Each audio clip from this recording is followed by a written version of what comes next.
Ready? Start your engines and buckle up because today's episode might just shake up the entire entertainment industry. We're diving deep into the looming takeover of Warner Bros. Discovery by potentially Netflix.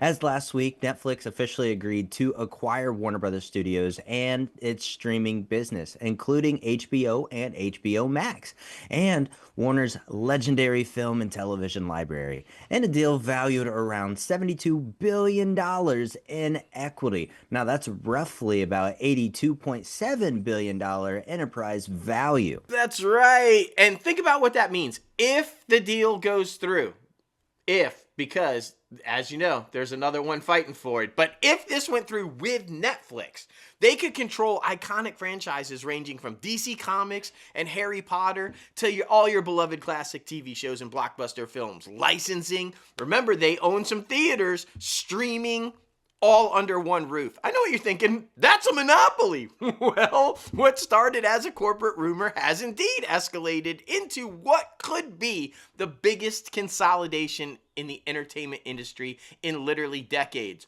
But somebody's hostile about it, and somebody else jumped in. And it's not just this business, that's for sure. It's a ripple effect that could reshape how we watch movies specifically, what kinds of content gets made, and the length of theatrical runs, and even how competitive the streaming landscape stays with all regulatory scrutiny, industry backlash, and uncertainty over what will change. It's a wild time to be a fan of movies and television. Yes, so today on this show, as you're listening, our last of 2025, we are going to peel back the curtain. Who stands to win? Is it going to be Paramount? Is it going to be Netflix? Who might lose, and how will it affect the content, the competition, and most importantly, what it means for us, for you, and everybody else in the audience. So stick around. This one's going to be a fun one. That's right. Let's get started. What's up, everybody? Welcome back. Did y'all see that? What? Let's just throw Scream 6 in there for like It was good. movie. It was really good. The best of the franchise, in my opinion, since the first one. Yeah.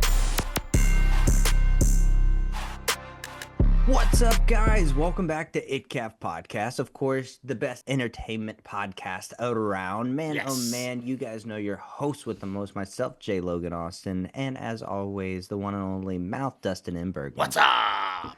Man, oh man, we're super excited to dive into all the nitty gritty that is Netflix, Warner Brothers, Paramount, how this love triangle is attacking the entertainment industry and what it means moving forward. Boy, oh boy. But before we dive into all of that, of course, we have to take care of some business first.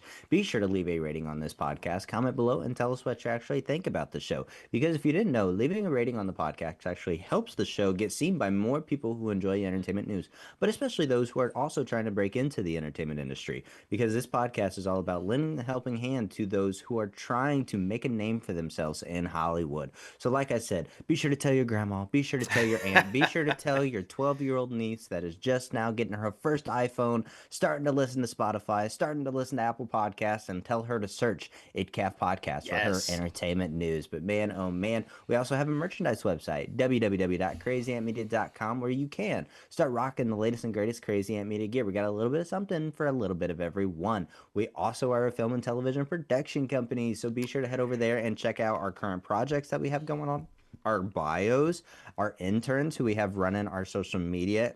And if you want to be a part of Crazy Ant Media as far as being an intern, you can also apply there as well. Like I said, www.crazyantmedia.com, where you can start getting crazy with the rest of your life. Yes, yes. Man, oh man. Of course, we're going to dive into and break down all the nitty gritty that is this Netflix and Warner Brothers Discovery, and creeping in the shadows, Paramount Pictures with his eyes shining glowy red. Oh my goodness. David Ellison is pissed, y'all. So we're going to dive into that. But yeah, let's talk about the timeline, okay? Because we all knew, and I think you and I even predicted on our upcoming 2025 predictions for the year that Warner Brothers would at least be starting the process of being sold to someone else, right? Right. We absolutely did. And then They said, no, we're not going to sell to a studio. We're not going to do that. We've got this plan. We have a lot of debt. And Zaslav doesn't like debt. So Zaslav and the guys and gals came up with this plan that we're just going to split into two separate companies. Warner Brothers, and then another one where it's basically Discovery and the cable channels and all the TV stuff. Boom. And because Zaslav is Zaslav, he was going to saddle that company with all the debt, and Warner Brothers Pictures and HBO Max was going to be debt-free, baby. That was the plan. But then something changed, and we don't know why.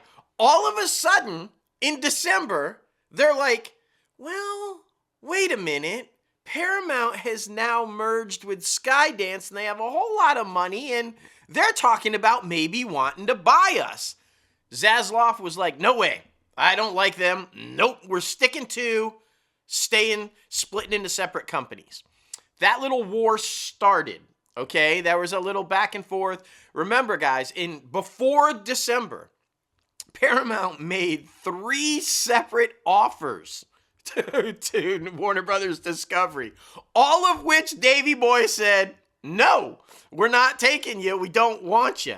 And then Ted Sarandos decides in early December, hey, guys, maybe I want to buy it. And so then we enter into December, right? And so what happens in December? The first week of December, we come out flying, right? Yeah, it's kind of wild. Netflix submits and wins a bid to acquire Warner Brothers Discovery Studios and all of its streaming assets, excluding the Discovery Global stuff.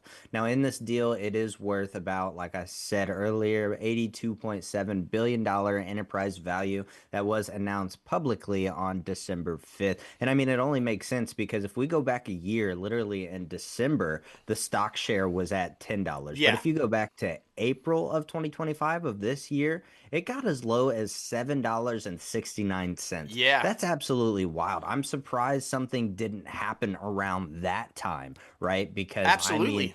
I think though all of the entertainment industry wanted to see what Warner Brothers theatrical release slate was going to look like, because we've talked about it before on this show that Warner Brothers really won the theatrical box office in 2025. So I think all the studios were kind of feeling it out, see what was going to happen. And now everybody's like, yeah, let's take a part of this classic Hollywood studio that we all know and love and hopefully can stay alive without resuscitation. Yeah. But it doesn't seem that way because, I mean, and then leading into December 5th through the 8th, other things happened, right? Yeah. So the deal went through, right? And at the deal, they slowly started giving out details. Okay, so what does the deal include? Well, it doesn't include, as I said, the Discovery channels, the cable channels, the cable networks and television stations that they own. Netflix didn't want that. Netflix strictly wanted Warner Brothers Pictures and everything that falls underneath Warner Brothers Pictures and HBO Max. So it does include HBO Max. It does include Warner Brothers Studios. It includes DC. It includes the massive franchise of libraries expected to include all kinds of your favorite stuff, like we said at the top of the show. Now, this is expected to close within a year or so, year and a half after regulatory approvals and the spinoff, because if with this deal, the Discovery spinoff would still have to happen. It's just Warner Brothers wouldn't be its own company. It'll be folded into Netflix. Regulatory hurdles. That's going to be the tough one because there's already people in Congress saying, we're not going to let the FTC and the DOJ sign off on this because it would be a monopoly. Duh.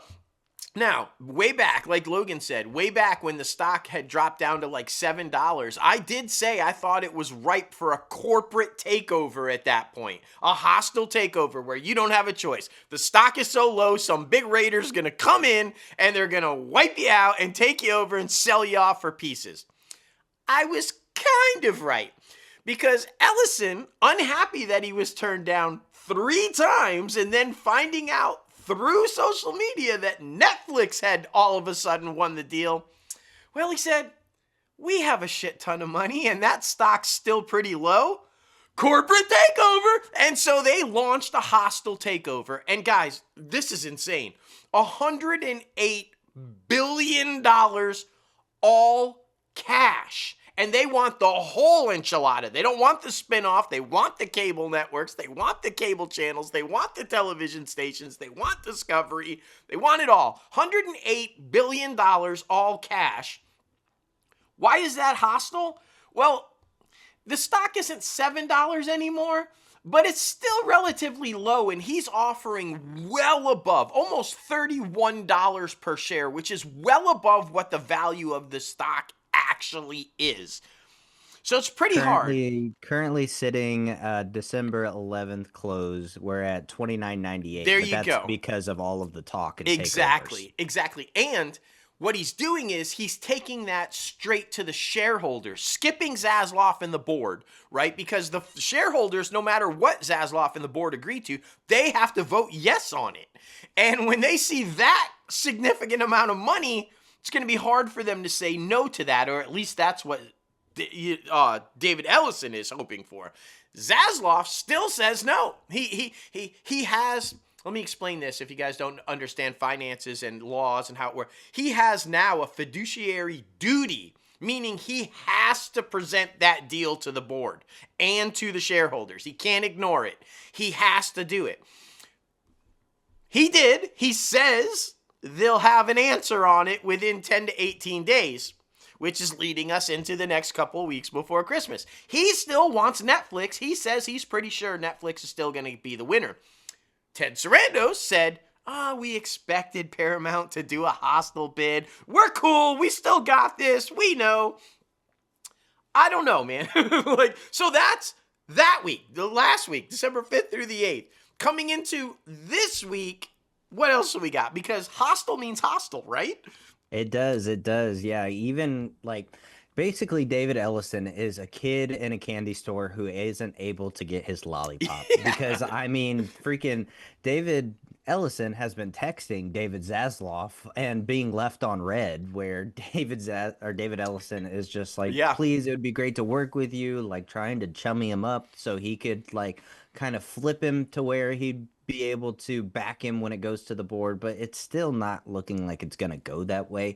Paramount escalates by sending letters to the Warner Brothers shareholders and rallying support against Netflix bid, like we were kind of just teasing a little bit. And they were also trying to imply, of course, the demise of theaters and what that was going to look like for the entertainment industry, which is all a valid point, not going to lie. And of course, political voices also weighed in on this thing. Trump has kind of been all over this, saying that he's met with David Ellison from Paramount Skydance and Ted Sarandos from Netflix, saying that they've both come to his office and both had conversation. Basically, they weighed in about concerns surrounding CNN and the other competition that's going on. And it's very interesting, too, because we know how this political climate can be a little back and forth sometimes. Politics in general have been like that for the past decade, so don't get me wrong on any of that. But now, because we do know that Paramount and Larry Ellison and David Ellison have been chummy with Trump in the past, I have seen Trump come out recently saying that this new regime leading Paramount Skydance is just as bad as the old regime that was leading Paramount. So they must have done something wrong. I think CBS did an interview with Marjorie. Marjorie Taylor Greene. That's what it was. Yeah.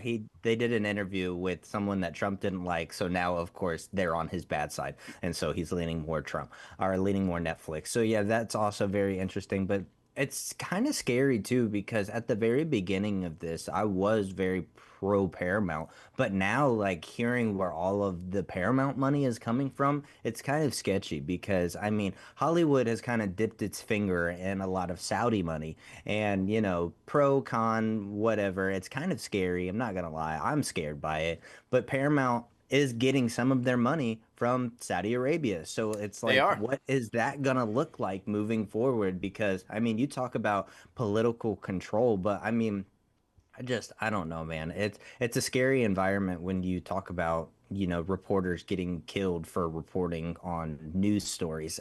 So it's weird, man. It's weird. And I mean, we've already seen like specific things get greenlit because of political regimes, or specific things getting Getting canceled canceled. because of political regimes. And like the entertainment industry is supposed to be the definition of free speech, the Exactly. imaginary storytelling, the reason behind just being entertained. It's not really supposed to like persuade you any which way. Of course, you're supposed to have a story that is supposed to be meaningful to the audience, but I feel like, dude, we've talked about it before. The entertainment industry has become obsessed with telling political satire when in their storytelling, to where like now the political regime wants to retaliate on that. Right. So it's kind of a very scary place Well, that we're in when it comes to storytelling in the entertainment industry. and the thing is that Trump he publicly said he will be in on deciding who gets it. He is going to be a part of the decision. Guys, that's not even really legal. Like he should have no say in it's the FCC and the Department of Justice that decides antitrust laws. Is it a monopoly? Is it not a monopoly? Does it go through? Does it not go through? But we know that the FCC and the DOJ are in Trump's pocket, and they do what he says, as we've seen with him canceling shows he doesn't like or getting rid of. So when he says he will decide, that should terrify people. That should be like, that's why Ellison went there and said, hey, we're going to make drastic changes to CNN because we know you don't like CNN and we want it to be favorable to you. And then why Trump got mad when CBS did the interview with Marjorie, because Marjorie has flipped on Trump, if he didn't catch that news, and they gave her an interview that was very damaging to Trump. And he railed at Paramount, saying, what the fuck? So I would bet sometime over the next week or so, we're going to see Ellison make another trip to the Oval Office to kiss the ring and say, sorry, we'll get rid of CBS too. And then it really surprised me, though, that Ted Sarandos took a private meeting in the Oval Office and started kissing the ring. I've lost so much respect for Ted over this last year. He has just really lost the shit since he took over as CEO. Reed Hastings, at least, had some Ted is just going bananas, and so He's power hungry. He's I mean, power we've seen hungry. the Yeah. whole entertainment industry surrounding Netflix, what they're trying to do. I think all that they're trying to do right now is become stronger than anybody else in the entertainment industry. Obviously, you've won the streaming wars and you want to continue to grow, but at some certain point, there is a plateau, I feel like. You can't Well, grow anymore. Chill out. They put out this story a couple days ago, this past week, that they were considering buying EA Sports, Disney, all of these different companies that are just ridiculous. They're just continuing to try to build themselves up to a point where everybody's talking about Disney taking over the world, but no, Yeah. it's Netflix trying to take over the world. And Iger responded. Iger didn't come out directly and say, no, they never tried to buy us, but he winked, wink, nudge, nudge that Ted was full of shit, and then kind of threw his hat behind Paramount. He said, listen, if Netflix gets it and combines it, now I have to believe that Iger's saying this because he is also a little worried that it would then jump Netflix and HBO Max well above Disney Plus and Hulu. But he did say, hence, I'm going with Paramount, wink, wink, Trump, that if they were to combine those two streamers, they would dominate more than 45% of the world's streaming market and more than 60% of the US's. Now, guys, that is a monopoly. I mean, ding, ding, ding, ding, ding. That's a monopoly. You can't control more than half of the market. So obviously Iger is concerned, and rightfully so, but he's not the only one. They actually had, are you ready for this? Us, a person just like us, a consumer, a fan, somebody who loves movies, say, no. And he went to court and he has filed a lawsuit, an antitrust lawsuit against Netflix, saying that it would be unfair. They're going to jack up the prices. They're going to consolidate. They're going to force what you can watch and not watch. They're going to kill his movie theater chains. He went all in. I mean, he filed the lawsuit. And guys, I imagine that if this isn't tossed, then you are going to see massive amounts of consumers jump on this lawsuit and say, yep, we're right there. We ain't going to let this happen. We're not going to have it happen because, I mean, it's crazy. But obviously, like I said, David Zaslav, not Ellison, said that they will respond within a couple weeks, which would be before January. But let's talk about the supposed good for each one if they get the approval. One of them's going to get the approval, maybe. One of them's going to get the bag of coal. Okay, we don't know yet. But if Netflix got it, here's what supposedly could be good for them. It would gain unmatched content library. No shit. It would have HBO, HBO Max, Warner Brothers Films, DC, Harry Potter, etc., giving it huge scale and global entertainment. I mean, it would, again, like I said, jump above Disney as far as content on a global scale. It would be the opportunity for streaming leadership reinforcement and stronger subscriber retention. Well, yeah, when you control 60% of all the streaming, of course it's going to be dominant in the streaming, right? And Netflix co-CEOs publicly confident that the deal's value outweighs the challenges, which is also being challenged. They're saying, no, you're overvaluing CNN, you're overvaluing this and that, and trying to claim that it's worth more than it is. So, but that's the potential good if Netflix gets it. So what about Paramount, Logan? What if Ellison's Hostel takes over? What's good about that, if anything? I mean, if it was a successful hostile bid, it would create a massive combined media powerhouse. Because, I mean, the remaining Warner Brother cable networks, because Paramount wants the networks as well, Yep. with more cash up front for its shareholders. An all-cash offer may face fewer regulatory hurdles as well than Netflix's mixed cash and stock antitrust concerns. And then the bid has significant strategic investor backing. Of course, Ellison's family, Soregian, wealth funds. I know that they've been trying to get money from Wells Fargo, like I said, the Saudi Arabia company. I mean, it's kind of crazy. And I mean, for the shareholders as well, Paramount's higher cash offer, which, like we said, is about $30 a share, presents a clear, immediate value rather than to see what the stock is going to do, you know, a few months down the line after Absolutely. the merger or anything like that. So, it's still scary, though. That's a lot of the entertainment industry that Paramount would take over if this were to be successful. Yeah, and so let's dive into the bad. And I do want to say, because it's a cute meme. I've seen it all over social media and everything about, oh, Netflix has $83 billion to buy Warner Brothers, but we have to raise ours. So, guys, they didn't have $83 billion cash just laying around. They did have to take out 3 loans from 3 separate banks. And I'm talking giant banks, guys. So they didn't just have 83 billion. It's a funny meme, and it makes sense because, you know, we keep having to jack up the price of Netflix every other month, it seems like. But they didn't just have $83 billion cash laying around. I want to clarify that because as much as I'm not in favor of this deal, I also want the truth to be out there. They don't have $83 billion. It's a loan, meaning debt, structured debt, like we've been talking about. Okay, the bad. Obviously, for either one of these guys, regulatory trouble. Like we said, a Netflix plus Warner consolidation would raise antitrust issues in the US and abroad, with critics arguing reduced competition. Duh. Yeah, we just talked about that. Political and public scrutiny, including comments from political figures, which we've already seen Trump come out publicly, like I said. It could slow down or all out block the mergers. And because we have Democrats and Republicans in Congress already saying they're not going to approve Netflix. The other side is saying we're not going to approve Paramount. And I mean, that's going to cause a problem. That you can't get approval without people saying yes. And so that's going to be a problem, right?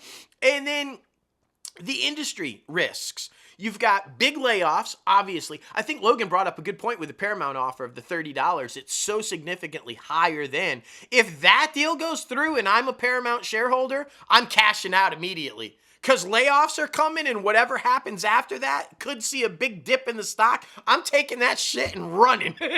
Like, pay out, here we go, sell the stock.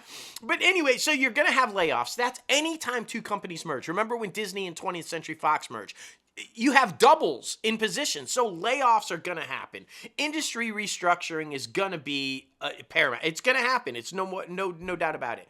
And Paramount's massive debt to finance the offer could strain its balance sheet and long-term instability. Like I said, if this deal goes through and you're a shareholder, run as quick as you can. Cash out and run. But that's not it. Then you have the market reaction. Netflix's stock has dipped since the Warner agreement amid investors' concerns about the acquisition and price hikes that would be coming and regulatory hurdles. Can they or can they not get past it? Okay, now, we've talked about the good. We've talked about the potential bad. Logan, let's dive into the ugly. Because there's a lot of ugly. If either one of these gets approved, there's a lot of ugly. Yeah. I mean, you brought it up. The most terrifying thing for me for both of these cases is the massive layoffs. I mean, yeah. Paramount more than Netflix, but I mean, the massive layoffs for when this will go, if and when this will go through. But I mean, you brought it up, but like a year and a half, I think potentially 2 years, because it's such a bidding hostile situation. It is going to be very unforeseen for the next 2 years, in my opinion. Because the war is insane, man. Warner Brothers board is backing Netflix, which puts Paramount in a position where it must pressure shareholders or increase its offer, possibly igniting a corporate showdown or a legal action. And I mean, like we've talked about before, the political global backlash. Paramount still involved Norwegian wealth funds from the Middle East, like I was just speaking on, which some critics view as controversial influence in U.S. media ownership. And then, of course, that brings up regulatory bodies may treat both deals with suspicion, slowing approvals and increasing legal battles. I'm not saying that, filmmaking and our industry should only be America first or the United States first. Yeah. But like, I do feel like we are casting our country to, this maybe sound political, I do feel like we are casting our country's potential success in the future to the wayside just for monetary now current day successes, and I don't think that's going to turn out good for us in the long term. I mean, yes, like you brought it up before on the podcast, multiple podcasts, like the 80s were amazing, everybody had credit, but then let's be honest about it, leading into the 90s and early 2000s, that credit turns to debt, and that debt hurts everyone. So I feel like that's what could potentially happen here with the entertainment industry further down the line. What is our films and television going to look like in 30 years if we continue to take money from the Middle East and take money from other countries? It's not going to be the entertainment industry that we know and love today. And fuck freedom of speech, fuck free storytelling, because we're going to have so many hands in the pot, especially from different countries that want to press their agenda. So it's going to be a very interesting situation. That's my take on it. No, I'm glad you brought that up, because if you're an indie filmmaker, right, you know how hard it is to get funding. Okay. And if you watch some of these films that are lucky enough to get made and you see them on streamers, you see a blank blank production in association with a blank blank production in association with a blank blank production. You see like 85 companies at the beginning front end credits, because that's how many companies it takes to finance these things. And if you've noticed, a lot of them are foreign companies. It's money coming from foreign places. Now that's starting to creep into the studio films, okay?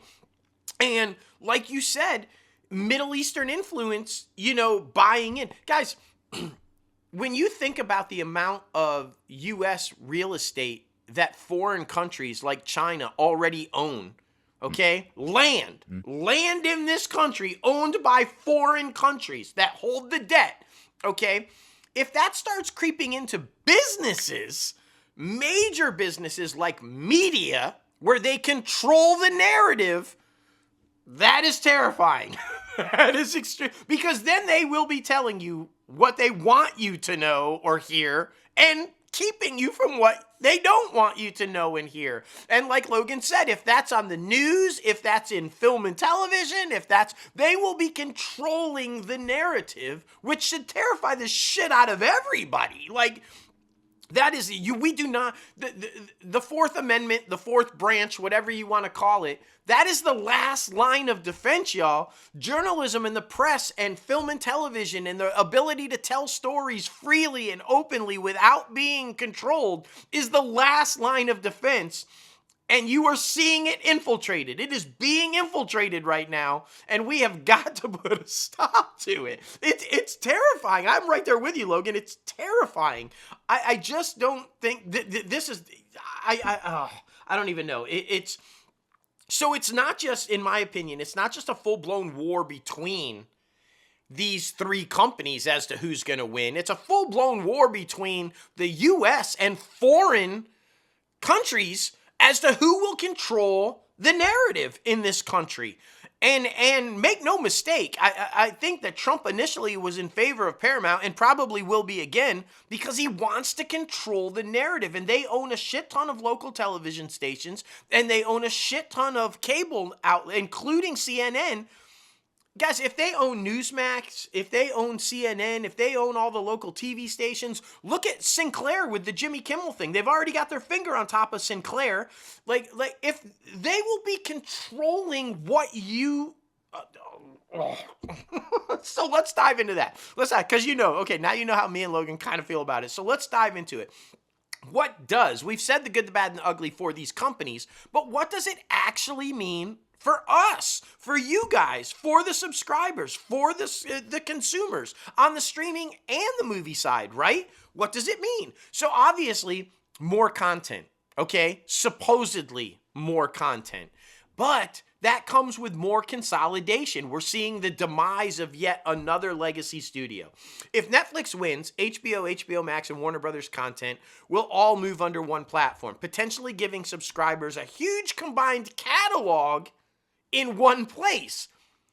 But do they keep the full catalog, and at what price? How much is it going to cost us to get all that content under one price? And if that's the only option, you don't have a choice. So, okay, so there's that, right? And then cable networks like CNN, Discovery channels are all being spun off into separate businesses, meaning traditional TV customers might not even see them anymore. They might have to go looking for them, or they might disappear altogether. I'm a Food Network junkie. Food Network's under Discovery. Is my Food Network safe? I don't know. I mean, what's going to happen to that? And then, of course, Logan, right? Prices, like I hinted at. We could see significant changes, right? Yeah, most definitely. A merged Netflix and HBO Max could reduce the streaming competition significantly, which might lead to higher prices over time, which has already been a concern to everybody because of, potential price raising again. Now, a consumer antitrust group has already filed a lawsuit, like Dustin said, challenging the deal, arguing that it could hurt competition and its subscribers. I could honestly see if this deal were to go through on Netflix favor, Netflix going up to being like $50 for an account for, more than, because they like to do the multiple screens thing with the quality. So for 4K, multiple screens, $50. Yeah, my goodness. Experience changes, like subscribers might eventually see a combined app or cross-service features, but it won't happen overnight, of course. That's why you have to listen to ITCAFpodcast to let you know when and where it will happen. The deal could take about 12 to 18 months to close, assuming it passes regulatory conglomerates. And then Paramount's hostile bid adds uncertainty. Now, if Paramount wins, instead of subscribers could see different bundling or platform strategies like integrating with Paramount Plus. Now, what does this mean for creators? Us. Potentially, yeah, potentially more opportunity. Maybe, I don't know. We are with both of these sides. You're basically getting one less person to shop to. Exactly. So that's kind of scary. Potentially more, potentially less. Netflix claims that it would create more opportunities for the creative community, but combining the global reach with iconic content libraries. Okay, we'll see. Right. And then we've also talked about the risk of job cuts and restructuring. The major mergers historically lead to reductions in creative and production staffs, marketing teams, and overlapping roles, especially at Paramount, where Netflix consolidates its operations. Paramount's argument specifically frames it as a bid to being more pro-creative and favorable for theatrical release, which reflects industry concerns about Netflix's film strategy, because Ted's already been on record saying that nothing would really change in the beginning if they were to win this approval and bid, but you'll see that theatrical window go down Yeah. and down and down and down, I making it more consumer friendly, he says. I think that Paramount will hold to theatrical windows as is. They will release movies in theaters. You know, they will do that. But Paramount, in my opinion, you see Paramount signing people left and right, right? This big new deal here, this big new deal there, this big. I think they want to go back to old Hollywood, the old studio system where directors and actors are signed under contract exclusively to them for a series of years and can't work anywhere else. That's not good, okay? On the flip side of that, Netflix, they say they're going to hold to the theatrical releases, 30 films a year for Warner Brothers. That, guys, you know why Ted's saying that? Because there are already signed contracts in place for certain films, including DC films, through 2027. He has to honor those contracts.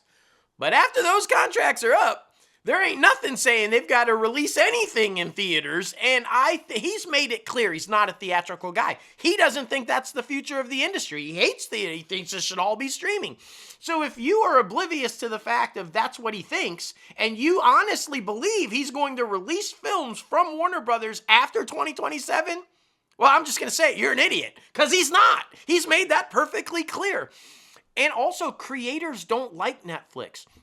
They used to love them. They used to jump to them because they'd give them $200 million budgets and free reign. You didn't have a studio rep there telling you what was okay or not okay. Creators loved that until they found out the downside of that was that film's never seeing the light of day in theaters. It's going strictly to. And then they're like, but we make films for theaters.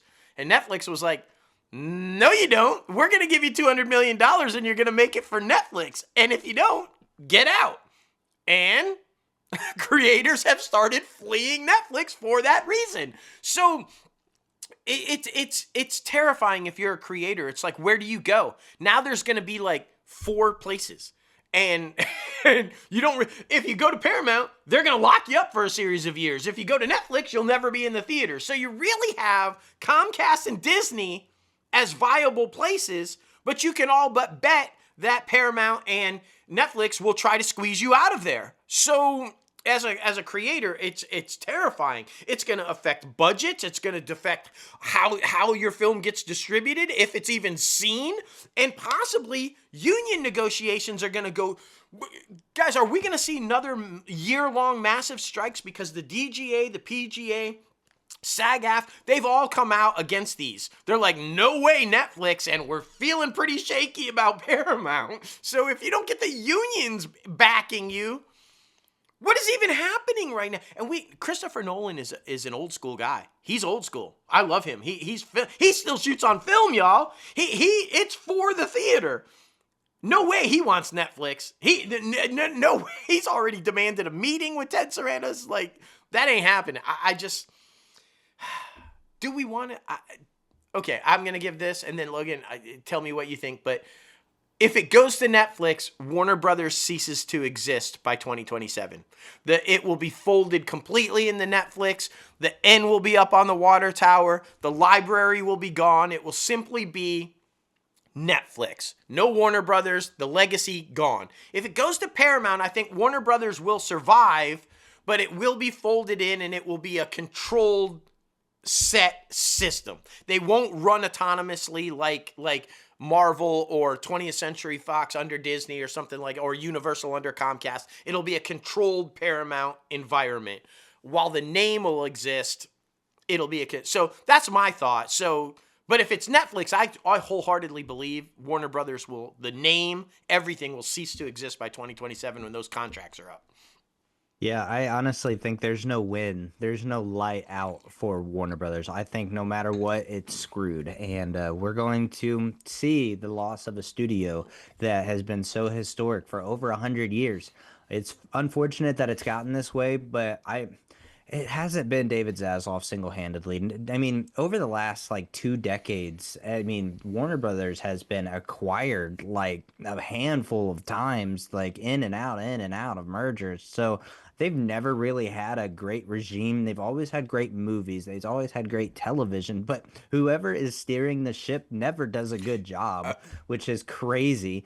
But it's yeah, no matter what, I think Warner Brothers is done for, which makes me super sad, which has people freaking out. I mean, internally I'm freaking out, but I mean, it's the way the entertainment industry You is know, right now. I never thought that Warner Brothers was going to be one of the studios that lost its battle when it came to this no. new generation of entertainment. And it's sad to see. It's sad to see. You know when I think the end started?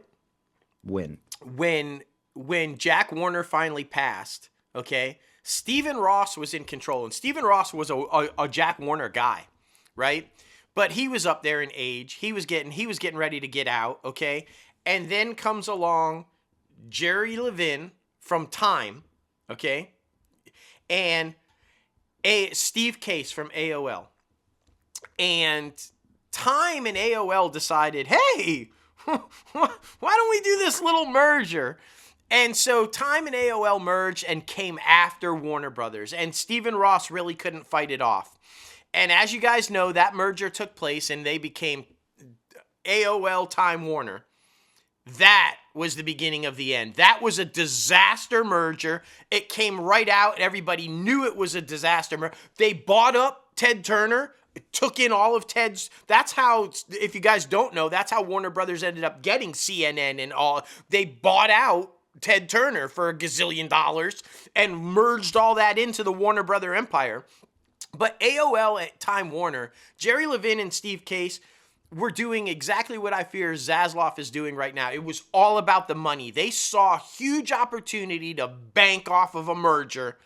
They became filthy rich, but they knew from the get-go that merger was going to be a disaster, and it was. It started to spiral out of control. They shoved Ted Turner out, the only guy that had any sense of actually running the company successfully. They gave him a chairman emeritus title and then shoved him out the door with a big hefty paycheck. And that was it. Steve Ross was gone, Ted Turner was gone, and you had Jerry Levin from Time and AOL, Steve Case, neither of which knew how to handle an entertainment company. And So what do you do if you have no idea how to run a film and television entertainment legacy company? Hand it off to another company that doesn't have a fucking clue, AT&T. Like, what? So let's hand it off to a phone company. What? And that was a disaster. And they tried to just pawn it off. And I think that they pawned it off because Zaslav is going back to Jerry Levin and Steve Case in the sense that he sees a payday, y'all. It just came out this week that no matter which one wins, Zaslav becomes a billionaire. Mm-hmm. He becomes a billionaire. He's seeing a quick payoff, whether he stays on as CEO or not. He sees a huge jump in stock value that instantly makes him a billionaire, a multi-billionaire. He can walk away and say, oh, well, not my problem anymore.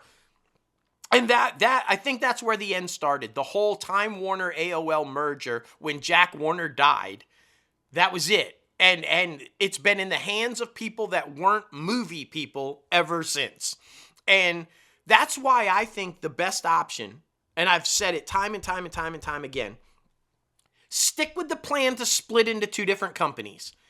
Get rid of Discovery, do whatever you want with it, saddle it with debt, whatever. Keep Warner Brothers Pictures and all of its assets and HBO Max as one company, debt-free. And if you want to walk away from it, then Zaslav, walk the fuck away from it. Take your money, walk the fuck away, and bring in a movie guy to run the now standalone Warner Brothers Pictures. In my opinion, that's the only thing that will save the studio, the only thing that makes sense for jobs, for consumers, for fans, everybody. It's the only thing that makes sense. And if it doesn't happen, then we're screwed. We're screwed. There you go. Yeah. Well, I mean, we're at that point. Yeah. It's not gonna happen. Like Yeah. it's just not. It's super sad. It is what it is, and yeah, it's a crazy time to be trying to be involved in the entertainment industry. That's for sure.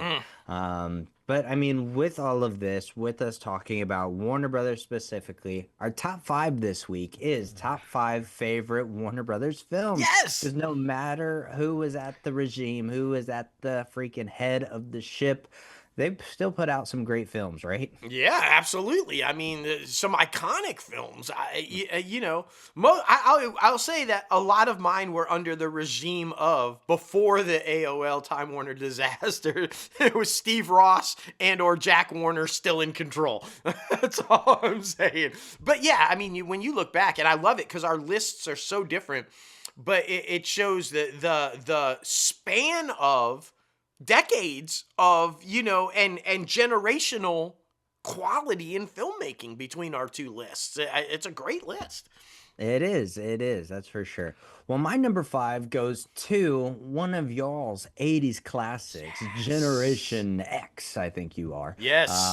Man, oh man, I'm talking about The Goonies. Hey, you guys. Oh my goodness. One of the most iconic films of all time. I think it's one of the most underrated, specifically now, not back when it came out, but specifically now, I think it's one of the most underrated coming of age stories for a group of ragtag kids, Without especially doubt. if outcasts, right? I definitely feel like you think of Stand By Me, you think of The Breakfast Club, you think of any of John Hughes movies, but Steven Spielberg did some amazing things with so many different projects, and The Goonies was one of them. I definitely feel like it is a rite of passage to also watch The Goonies, to have a childhood experience where you feel like you're going on a journey to find a treasure. Like that's the whole concept. And along the way, you find yourself, you find, what life is meant to be and what life is worth living. First time I ever saw The Goonies, I think I was in fifth or sixth grade, so around 12, 13, 11, 12, 13. And it changed how I viewed storytelling, and the imaginary aspect is so like epic. There's so many epic one-liners, so many epic people who came from this film who are now huge movie stars. Yeah. And I definitely feel like it's an underrated film right now, and I feel like more people need to go back to that, and then the entertainment industry needs to go back to being imaginary. That's what it's all about, man. Just having fun, being entertained. We're focusing way too much on, yes, it's important to tell a message, yes, it's important to get a conversation starter out there, but I also don't think enough of the entertainment aspect is in the entertainment industry right now. But anyway, my number five is The Goonies. No, I would agree with that wholeheartedly. I feel like it's either blow shit up, big action, or just a message you're trying to send to say something to somebody. There's no story anymore. It's like these films on our lists, they're all great stories. They're entertaining and they're fun stories. It's just, yeah, I miss that too. And The Goonies. And I'm worried because we greenlit, finally, after all these years, almost 40 years, we greenlit the sequel finally to The Goonies. Will it even happen now? Oh my God, will it even happen? Everybody's been waiting so long for that sequel, and now we don't even know. My number five, I bounce back and forth all the time between Tombstone and this movie as my favorite Western of all time. But this one is definitely my favorite Warner Brothers Western of all time. Unforgiven. Clint Eastwood, Morgan Freeman, just Gene Hackman, phenomenal Western story, guys. And it's one of the most beautifully shot films ever. If you guys didn't know, Clint Eastwood, Jack Warner's golden boy, they were tight. It's why Warner, and probably not anymore, but it's why no matter what, they always greenlit Clint Eastwood films. Even when they knew it wasn't really going to do well at the box, they greenlit it anyway. Because he was Jack Warner's golden boy, and he's just like, yeah, if Clint comes to Warner Brothers, we say yes. And so it's fantastic. This film, though, if you don't know the story, Clint found it and basically said it's not the right time, and he shoved it in a drawer. And he waited years to pull it back out and go, now's when we hit. Now's when we do it. And that's how smart of a filmmaker Clint Eastwood was. And sure enough, it hit, bam, and, wins Best Director, it just wins all kinds of Oscars. And the performances, in my opinion, it may be the best performance or one of the best performances of Clint Eastwood, Morgan Freeman, and Gene Hackman that I've ever seen. It's just a phenomenal, phenomenal Western about redemption, about learning to overcome a shitty life. It's there's so much there in the story. I can't say enough about it. My number 5, Unforgiven. If you've never checked out this Western, what? Do it. Trust me, you will be thankful that you did. It's a phenomenal movie. It is. Great piece of storytelling and something that I really wasn't expecting when I first watched it. It was really fun. Number 4 for me goes to the epic Men of All Men films. Very masculine, very first time I ever seen Gerard Butler in anything, and then I went back and watched Phantom of the Opera, and I was like, wow, the range. Oh my goodness. I'm talking about This Is Sparta. Freaking 300, man. I remember when that film came out, like, my dad and all of his friends were like super into it. Like, I mean, like I talk about, it is the definition of male masculinity. And I mean, it was epic. Tells the story of the 300 Spartans who are fighting the Persians. And like, it's an epic sense of storytelling, epic directing. Zack Snyder, I mean, you definitely got that edge. And I mean, if you look at 300 and then you look at like Man of Steel and the Justice League, you can definitely tell it was directed by the same director. But yeah, I absolutely loved it. It's a great freaking movie, very entertaining, very action packed, but historical at the same time. And oh my gosh, for any guys out there, don't we wish that our abs could look like those abs on those Spartans? I'm just saying, like, they make Gerard Butler wishes he could still look like that. Like, exactly, exactly. They put us all to shame. That's right. for sure. But it's such a great, entertaining movie, beautifully shot, definitely different than anything else we had seen in that current day time. Yeah, visually, Yeah, so number 4 for me, 300. There you go. And then my number 4, along those same lines, visually, it's got to be the single most beautiful film I have ever seen. The way it is shot, the color grading of it, the sequences between the seasons, just everything about this thing. Not just the big action scenes, because there's a lot of action scenes and heavy stuff, but just the tender love scene moments, the appreciation of the snow and the cherry blossom trees and the sunset and the golden hour. It's just visually the most stunning film I have ever seen. I am talking about The Last Samurai. It tells the story of a Westerner that basically comes in and tries to help the last of the samurai hold on to control in a Japan that was quickly shifting away from, bringing in Gatling guns and shifting to what we now know as the modern day Japan. And it was basically the last war of them trying to eliminate the dynasty and the samurai and old tradition, if you will, of Japan. And they bring in this American war hero, Civil War hero, to try to help them fight off what's happening. It's Tom Cruise, and it's my favorite Tom Cruise film of all time. Honestly, I think it's so beautifully done, directed, written, shot. His performance is stellar, and early on, guys, I'm like, I'm not a huge fan of Tom Cruise, but I never not like a film of his. I don't understand it. But if you haven't checked this one out, it's not easy to find right now. It's a Warner Brothers film, but it's not even on Max right now, which really but if you can find it, watch it. It's one of those really powerful, historical, true stories, but told in a way, like I said, it's woven in. There's a love story. There's war going on. There's conflict between the East and the West. There's so many little stories going on in the context of the whole story, but it's so beautifully shot and done. It's always going to be one of my all-time favorite films. The Last Samurai. Yes, so good, man. So good. Still need to watch that one. I haven't seen it yet. Oh yeah, no, dude, you'd love it. I know, as a guy who's a camera guy and a cinematographer and visual, and now you're doing with the color grading and that, highly recommend. This film knocks it out of the park with color grading, showing you going from winter, like stark cold white snow with the peak of the little cherry blossom, to the raging battlefield with the golden sunlight. And dude, the colors, it's just phenomenal, man. That's awesome. That's awesome. Well, number three for me goes to Rush Hour. I absolutely Oh, love the Rush Hour franchise. I'm not even gonna lie about it. Trump does as well. So obviously it's getting. I I googled if Rush Hour was a Warner Brothers movie, and it said it. So I don't know if it was a Paramount movie or not. But I'm it gonna was acquired.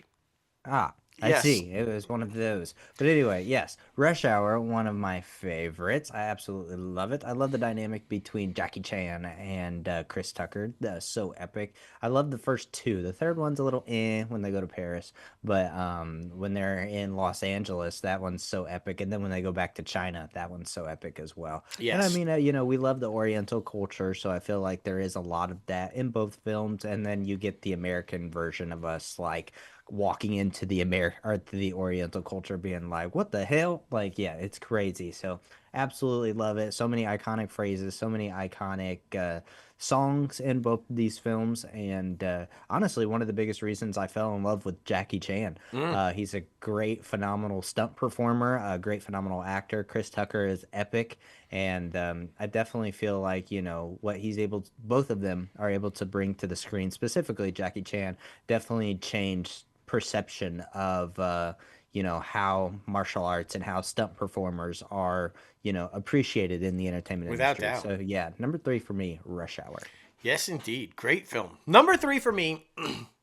I heard you heard me at the top of the show talking about the whole Stephen Ross, last big, great guy at Warner Brothers before the demise. This was his basically last film that he greenlit, basically was behind, basically was like, hell yeah, before the whole Jerry Levin, Steve Case disaster that took away Warner Brothers from us. My number three is the 89 Batman. This film, in the 70s and early 80s, there was this like blockbuster, right? Jaws kicked off the blockbuster and people were lining up around buildings to get in to see these shows and everything. Then it kind of faded away a little bit. The 89 Batman brought that back. The excitement to see a darker version of Batman on the screen. Could Michael Keaton pull it off? What was this going to be like? What was it going to be about?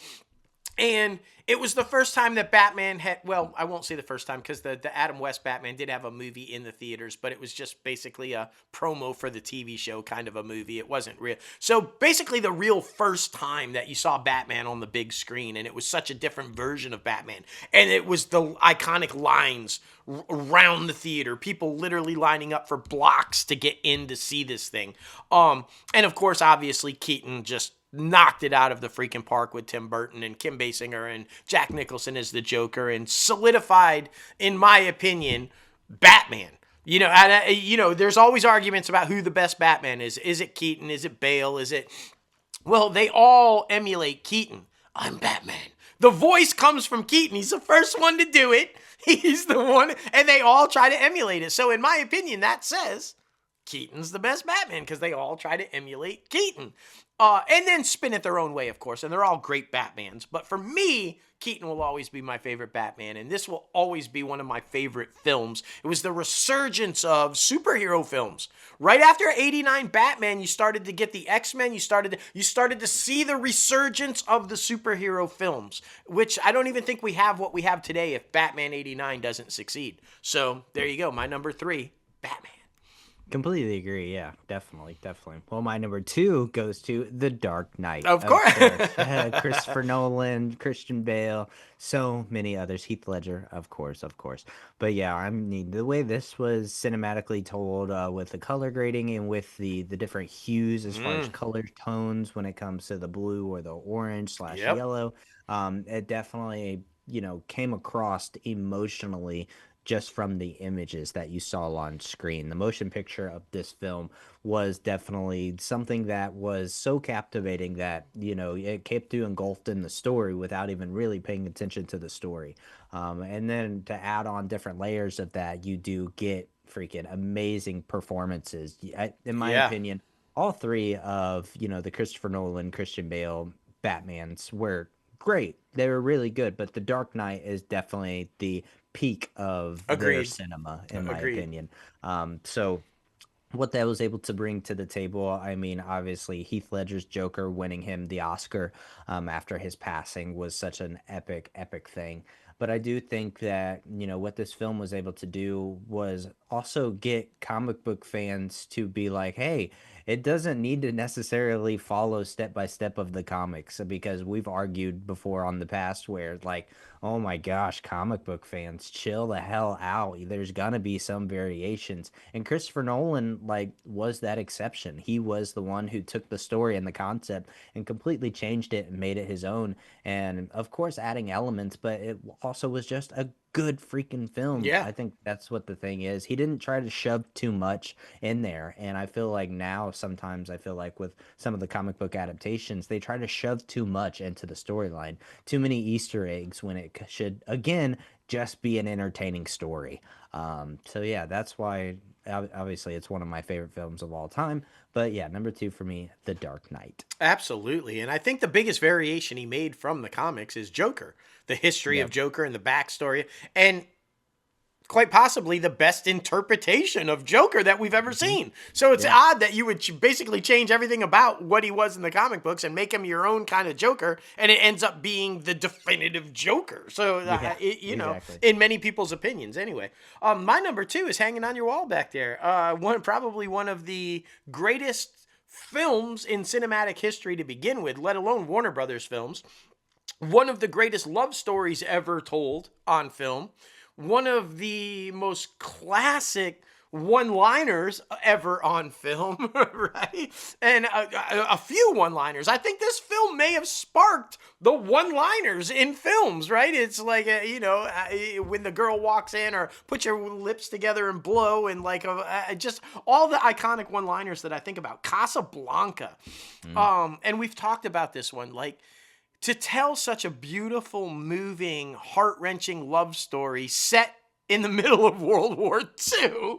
It's literally a war flick that's a love story, but it's obviously a love story that also is a war pick. And I mean, come on, Ingrid Bergman and it just, like, come on, man, it's one of the single greatest films of all time, and it would be remiss not to have this on the list. And this just shows you, I put this on the list, one, because it's one of my all-time favorite movies and all-time performances and just everything about this film. But I wanted to put this on the list because this shows you what we might be losing. This shows you the legacy of Warner Brothers and the films that they made and the stories that they told that we might see disappear soon. And that just crushes me. So I had to put this on my list, Casablanca, because this is definitive Warner Brothers movie making. Casablanca. It just, you know, had to be. Number two, Casablanca for me. Yeah, Humphrey Bogart is definitely my favorite actor of that generation. Oh, He without is doubt, so freaking good. Maybe not today, maybe not tomorrow, but you will get on that plane. Yeah, that's right. So many one-liners. It's so many. Of all the places of all the world you walk in. Yeah, just so many. One of the best endings of all time, in my opinion. Oh, that's for sure. He doesn't get her. No, he doesn't. Spoiler, Exactly. what? It's the greatest love story possibly ever told, and they don't end up together. What? Exactly. It's wild. Number one for me goes to my all-time favorite film. You've probably heard about me talk about this film ad nauseum, and I'm talking about Sleepers. Of course, it has so many amazing cast members. It has so many amazing story plot lines. But yeah, again, if y'all haven't seen this film, please be sure to do it. It's a coming of age story about boys who are molested in a boys' home and are able to get revenge in their adulthood. Some in a illegal way, I guess you could say, and then some in a justice way. So it shows you the outcomes of both if you want to get justice, or if you want to get revenge the wrong way, and if you want to get revenge in the right way. And it's a beautiful piece of storytelling. My boy Brad Pitt's in it, and I mean, it's so good. It's over 2 hours long, but it's one of those that I'll sit there and watch it every single freaking time. Billy Crudup is so good. Young performance of him. Be sure to check it out. But yes, my number one, Sleepers. Love that. Yeah. Can we just talk about Billy Crudup for a minute and how underrated he actually is? He is such a phenomenal actor and has been for decades. And I feel like he's just overlooked way too often. I want to see a movie with him and Johnny Bernthal in it together. Holy shit. Yeah, I'm going to watch Jay Kelly today. And Me apparently too. he's like amazing in Steals that. the show from what I hear. So yeah, dude, me too. That was on my list for today too. That's so funny. My number one, again, like you said with Sleepers, it's, if you've heard me talk about it in nausea, it's my favorite film of all time. It's the reason I'm a filmmaker. It's everything that ever wanted to make me feel like you can do anything in the world. Superman, the 1978 version. You will believe a man could fly. I did, and the rest is history. It's this doesn't just work on a level of a superhero film, which it's the granddaddy of them all and the one they all try to match the bar to and haven't yet, in my opinion. But it's a great film. It's great storytelling. It's great direction by Richard Donner. The performances between Hackman and Christopher Reeve and Margot Kidder are just out of the park, sensational. It's a love story. It's a story of redemption. It's a story of loss, with the loss of Krypton and his earthly dad. And it's a story of right and wrong. Do I spin that world backwards and bring her back to life, or do I just let her die? There's so much story engulfed in this superhero film that I think that's why it sets the bar, why it's the one they all try to achieve to match, because it isn't just a superhero movie. It isn't just action. It's a film. It's a story. It's dialogue. It's everything. And it was groundbreaking at the time. You watch the special effects in that 78 Superman, they're better than some of the CGI shit we're seeing now. And it was all practical. So it's just, to me, it's an amazing piece of film work. And so that's why it's always been one of my favorite things. Literally, as an 8-year-old kid, I'm just looking at it, marveling, going, what am I watching right now? I forgot that I went to see it because I was a comic book fan. And I was engulfed in the world of, how are they doing that? Which was amazing to me. So my number one, Superman 78, of which Warner Brothers took a risk on. It was a risk. They had a hard time getting it greenlit at first, Jack, and then we're like, but they finally greenlit it, and the rest is history. So, it's just, again, one of those legacy things of the studio that, like, okay, let's ride or die with this thing and see what happens. And it ended up being one of the biggest films in the world at the time of its release. And, the rest is history. So that's what I love about Warner Brothers and Jack Warner specifically, because obviously the other two had passed by this point. But they were willing to take risks on creators. They were willing to tell stories that nobody else would touch. And that's Warner Brothers, man. That's Warner Brothers. Yeah, completely agree. Well, we want to know, what is your favorite Warner Brothers film? Be sure to let us know down in the comment section. Of course, just Google Warner Brothers movies, and it'll go through different genres on Google. And yeah, pick one. Let us know. We love the fan interaction. It's a whole lot of fun. Please be sure to do so. Though, just to clarify, you said with Rush Hour, I just want to clarify, because if people do indeed Google Warner Brothers films, Wizard of Oz will be on that list. And I know what you're thinking. What? That was MGM. That was Louis B. Mayer, and how he did all those bad things to Judy Garland. And wait. That was part of the AOL Time Warner Ted Turner thing. Ted Turner had scooped up the rights to Gone with the Wind, The Wizard of Oz, and several other films when MGM was going bankrupt, and he kind of swooped in and took their library at that time. So that's how it ended up a Warner Brothers film, because when Warner Brothers scooped up Ted and booted him out, they accumulated and got his library of films. So if you're wondering, how is Wizard of Oz a Warner Brothers film? That's how. That's there you go. Right there. Well, now heading over to the box office recap, where interesting movies are coming out in this time of year. That is Yes. for sure. Like the number one box office draw last weekend was Five Nights at Freddy's 2, which gained about $63 million. Yep. That is a great sequel incoming score and money draw for Jason Blum because we know he failed with Megan 2, and he admittedly so said that he did it and approached it the wrong way, but this one did way better. So super good. We're always a champion of Jason Blum. He's a great guy. Yes. So number two was also Zootopia 2, which has already made a shit ton of money. Already are in the top 10 of highest grossers of the year, and that thing's going to continue to do so. Without It came doubt. in with $43 million. Number three was Wicked for Good with $17 million. Man, oh man, our prediction of it getting to $1 billion is not going to happen. I I'm don't just think so, saying. man. It's Yeah. just, yeah, what the fuck? Like, Yeah, it's theater experiences. It's theater I'm experiences. worried about Avatar too, man. Although Avatar, it smartly is putting Avengers Doomsday trailer on it. And did you see 4 different trailers? It'll last a week, and then a different trailer will be on it for the second week. A different trailer will be on. Talk about getting people to go back to see Avatar to see 4 different Avengers trailers. That's a smart move by Disney. Will it work? I don't know, but it's a smart move. Yeah, and I mean, this is also James Cameron's come out and said that this is the end of this Avatar saga. Right, So right. the next two are going to be kind of like a Its different, own, yeah. yeah, story. So that I think will also draw a decent amount of people. But yeah, I don't know what happened with Wicked. I don't know. Maybe they are just like, okay, it'll be on Peacock here soon, so we'll just wait until that. Yeah, Which yeah. it's where we're Seems at. to be the man. trend, man. A huge opening weekend and then just like that Swear. seems to be the trend now, right? Just make Yeah. all your money week 1 and then just boom.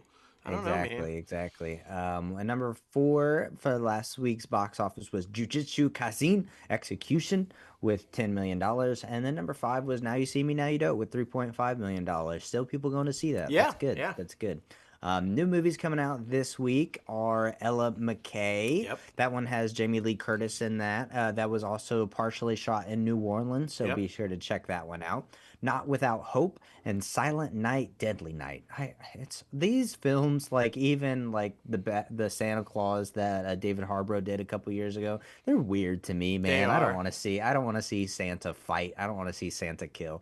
It's so. I mean, Yeah, some yeah. people do, I guess, but not me, man. Not me. There are still some movies you can still go see. Like I said before, Five Nights at Freddy's 2, Zootopia 2, Wicked for Good, Predator Badlands, and there's also some re-releases. I saw Yeah, my a bunch of select re-releases, theaters. yeah. Elf is coming back. There's a couple of different Christmas movies, so be sure to check those out at your local theaters near you because Yes. theaters are dying and we need you. Exactly. The IMDb Pros Top Trending segment. This only makes sense. The top trending movie this week is Jay Kelly, which him and I are both going to watch this week. Super excited about that. And the top trending TV show, of course, is Stranger Things, which surprisingly enough is not being as big as a cultural phenomena as I feel like Yeah. other Stranger Things have been in the past. I know personally, like I want to watch the 5th season, but I just haven't gotten around to it No, yet. me And either. I'm kind Me of either. not upset about it, which is weird. Like I don't know what that means, but I mean, Stranger Things releasing 5 season has also taken like 10 years to do. So true. is the drought like finally here? Is the Yeah. anticipation finally Well, gone? and part 2's getting ready to release, and like you said, I haven't even started part 1 of season 5 yet. So, Yeah. well. I'm not even like worried And about why'd it. you break it up into 2 different, like just release it all one time? Like, what the fuck? You know? Exactly. The top trending star this week is Nell Fisher From Nell Stranger Fisher. Things. Yeah, it makes sense. Exactly.